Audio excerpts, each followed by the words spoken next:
এই মসজিদুল মাঝি নামুল হক যার নাম যে ব্যক্তির নাম হয় এই মসজিদুল মাঝি মাদ্দি কি এই ফেসিস আওয়ামী লীগ যা হাতে প্রুফ আছে ফেসিস আওয়ামী লীগ আর যারা ইন ঘরর আগামীতে দুই গুণ পরিণাম বুক করি পেলাই অপেক্ষা করো মসজিদুল মাইগুদ। সে 5 আগস্টের পর থেকে আমাকে বিভিন্নভাবে হয়রানি এত বেশি করতেছে যেটা আমি আর নিতে পারতেছি না। নিতে না পারার কারণে একবার, দুইবার, তিনবার সে আমাকে বিভিন্নভাবে আক্রমণ করতে চাইছে। চট্টগ্রামের রাঙ্গুনিয়া উপজেলার দীর্ঘদিন পর এলাকাত ফিরিয়া এরা এক বিএনপি নেতার হুমকি দিবে অভিযোগ উঠছে আওয়ামী লীগ নেতার বিরুদ্ধে। অভিযুক্ত মোহাম্মদ এনাম রাঙ্গুনিয়া পৌরসভা আওয়ামী লীগের সিনিয়র সহসভাপতি। গত 27 তারিখ শুক্রবার জুমুদ্দিন মসজিদুল মাইগুদ এনামুল হক ও পৌরসভা আওয়ামী লীগের সভাপতি তার বাড়ি আনিছে আলী মসজিদের নারা জাকিরাবাদ এই জাকিরাবাদ মসজিদুল মাদ্দি তার হন পদবী সদস্য হন কিচ্ছু নাই তারপরও মসজিদুল মাইগ লইরে তাই বিষয়ের হতা হই যার মনের ক্ষুণ্ণ গুজ্জি আর দলেরও ক্ষুণ্ণ গুজ্জি। সোমবার মার্চ 2 তারিখ রাতে রাঙ্গুনিয়া পৌরসভার ইসাখালী জাকিরাবাদ এলাকার নিজ বাড়ির সংবাদ সম্মেলনত এই অভিযোগ গুজ্জি ওয়ার্ড বিএনপির সভাপতি ও সাবেক পৌর কাউন্সিলর মোহাম্মদ জাহাঙ্গীর আলম।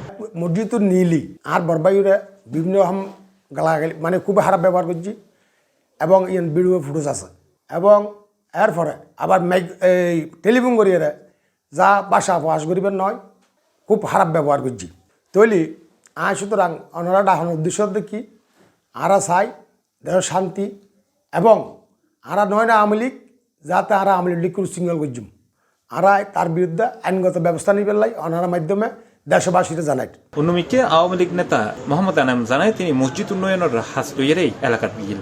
এছাড়া ওয়ার্ড বিএনপির সভাপতি মোহাম্মদ জাহাঙ্গীর আলমের বিরুদ্ধে উল্টো অভিযোগ করে তিনি হইয়ে এলাকার তার অতি জনপ্রিয়তার কারণে 5 আগস্ট পরতুন তারে নানাভাবে হয়রানি করে। এটা মানে 5 আগস্টের পর থেকে আমার বিরুদ্ধে আসলে ব্যক্তিগত কোনো কমপ্লেন নেই, কথা বুঝছেন।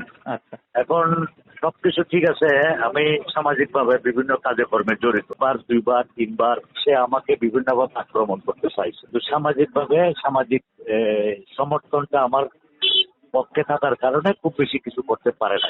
রোজার 2 দিন আগে আমি রাঙ্গুনিয়া গেছি আমার বাড়িতে, ওখানে গিয়ে আমি পাড়ায় বসছি, সবার সাথে কুশলাদি বিনিময় করে চলে আসছি। আসার পরে তারা আমি ওখানে কেন গেছি, কেন আসবে, এটা নিয়ে বিভিন্ন রকমের যুক্তি ঝামেলা করছে আমার সাথে না, আমি আসার পরে।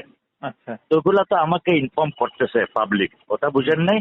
দ্বিতীয় শুক্রবার যাওয়ার পরে এই জাহাঙ্গীরের বড় ভাই সে আমাকে বলছে যে মামা কেমন আছো। তাদের সাথে অ্যাকচুয়ালি আমাদের খুবই ভালো সম্পর্ক।